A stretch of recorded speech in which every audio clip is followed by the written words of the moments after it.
మా వాళ్ళకి ఆత్మశాంతి కలుగుతుందంటే మేము సంతోషంగా ప్రాణాలు ఇస్తాం. ఎస్, ఇమీడియట్ గా ఇక్కడిక్కడ ఆత్మాహుతి చేసుకోమని నేను సిద్ధం.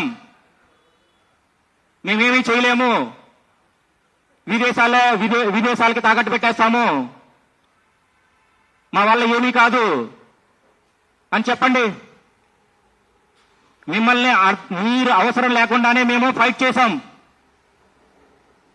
దుష్టుడు అనేవాడిని శిక్షిస్తున్నాం. నీకేం పోయేకాలం అయ్యా? విదేశాలకు పోయి విదేశాంగ మంత్రి అక్కడికెళ్ళి ఇక్కడికెళ్ళి సోదేయటానికి ఆ దేశం ఈ దేశం నీకెందుకు? మరి అమెరికా వాడికి బలూచిస్తాన్ ఎందుకు అవసరం లేదు? అలాగే చిన్న దేశాలు ఎందుకు అవసరం లేదు? అక్కడ ఎందుకు లేరు విదేశాంగ మంత్రులు? అంటే అనుభవించడమే, ప్రజాధనాన్ని దుర్వినియోగం చేయడమే. అంటే మాకు బ్రిటిష్ వాడు ఇచ్చినటువంటి రాజ్యాంగం ఉంది, అది మీరు రాసుకున్నారు.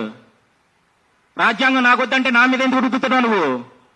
రాజకీయ నాయకులు మీకు కావాలి రాజ్యాంగం, ఎందుకని? అనుభవించడానికి.